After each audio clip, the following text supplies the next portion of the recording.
So, welcome back, people, to MG Sports TV. Thank you very much for joining again. Yet another Reggae Boyz update. Quite interesting. Now, this is not the senior team Reggae Boyz. This is actually the junior teams. And I do know you guys are so fancy the senior team that you don't really want to hear much about the junior teams. So if you don't want to hear about the junior teams, this certainly is not for you. This is for people who are interested in finding out what's going on with the junior teams. We have two junior teams at this present three at this present moment currently active, very active. That is the U20, U15, and also U14.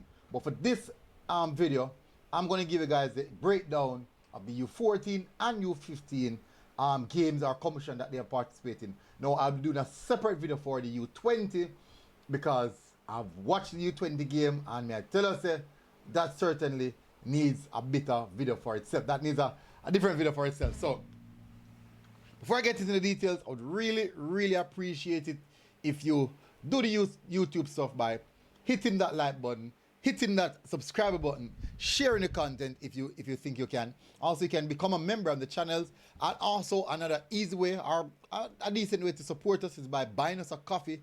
Link is in the description and also in the pinned comment section. This video is also sponsored by Yardleaf JA. Make sure you go and check them out on IG, Yardleaf JA. Now, let's go. Let's get into the details. So I'm going to touch on the we're going to touch on the U15 first. So the U15 has officially completed their tour at the Malmo competition. They've only won one game. They have played 5 games, only winning 1.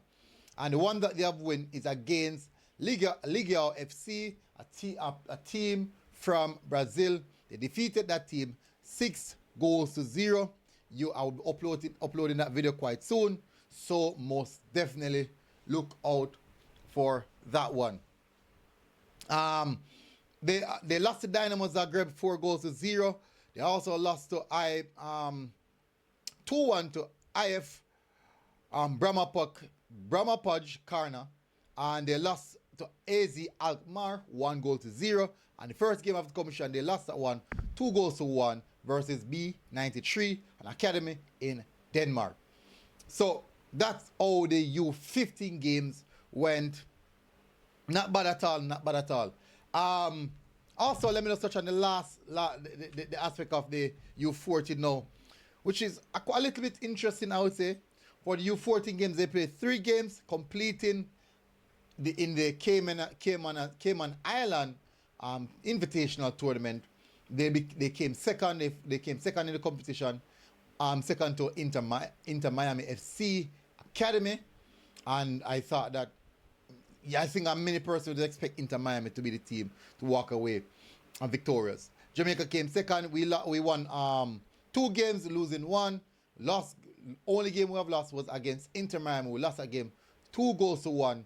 We defeated Academy Soccer Club 7-0. And then we defeated Cayman Island 7-1. MVP, let me just put up MVP so you guys can see. Kelvin Brown. That is Kelvin Brown, people. For those who don't know, 13-year-old Kelvin Brown plays for Kingston College. Has a bright future. Big, physically big, about 6 foot. Probably about 6 foot. I know him big, about my size. Him big people. Powerful striker. Very powerful. But a youngster who still needs time to develop, and I think he has a bright future in football. He scored a total of 5 goals, and as I said, he was voted MVP for the competition. So it's a good look. Wonderful run out for the youngsters. I do think that it's a learning curve for all of them. Go out and experience these, get these experience. Quite good for them. Now, they'll go back into the academy. Most of these players are coming from the JFF National Academy. So that's definitely a good look. They have been playing together for a fairly decent while. At least now they would have understand what that level of football means. And I think it's a good look. Unfortunate though for the U15s, they have only gotten one victory. Quite tough. I have to say some of the results them were close. Some of them. Just some of them were close, like the B93 and AZ Akmar. But you have, basically just the Dynamo Zagreb result kind of just outside park, you know, the 4-love. That's the all on outside park because we defeated Ligio FC 6-0. Between B93 was 2-1. That's, they know that kind of close as well. Then AZ Alkmaar, we lost at 1-0, so that also close as well. I think like the U15 team kind of give a good representation itself. Then also the IF Brahmapaj Karna, that game they lost, the last game 2-1. So just the Dynamo Zagreb game is the only one what technically people use the term out of pocket, where you can say, boy, you know, one it up. For the U14, I thought that they gave a very, very good representation of themselves, all losing 1 of 3 games. And that game that they lost was against the champions, Inter Miami FC. And that certainly, from what I was told, was kind of a really, really close encounter. They lost that game 2-1. Standout player for the U20 squad, I was told, is, I think it was, let me check again, my apologies, but I think it was, one of them was Jamon Lyle. Let me check, let me give another check, people. But I'm sure one of them was Jamon Lyle.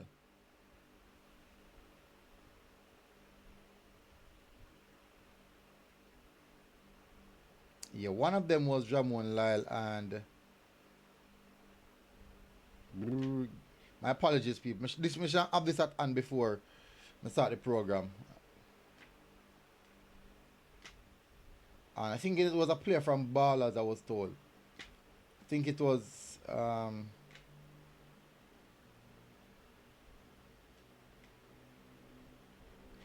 his first name is Rashawn Williams. Yeah. Rashawn Williams was the player at the U14 who was one of the standout players in the U14. So now for the U14, Kelvin Brown and Rashawn Williams are the two standout players. Kelvin Brown got MVP. For the U20, I was told Jamon Lyle. Well, the striker for the U20. I think there was a striker for the U20, the number 9.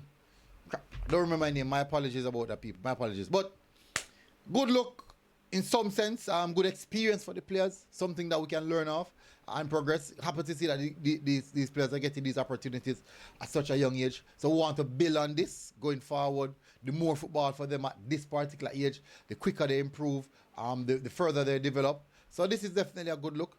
Hopefully we can go and we can probably go represent ourselves in a little bit of manner, especially U15. But it is football. I think that has to do everything have to do with the U teams. As I said, I'll be doing a separate video for the U20. That'll be a separate video. Anyways, big up on yourself, people. Smash the like button, hit subscribe button, and I'll see you guys again. Until next time, MG Sports TV. Have a wonderful day. Like, share, subscribe. Link in the description and also the comment if you want to buy us a coffee. Enjoy your day, people. God bless. Boom.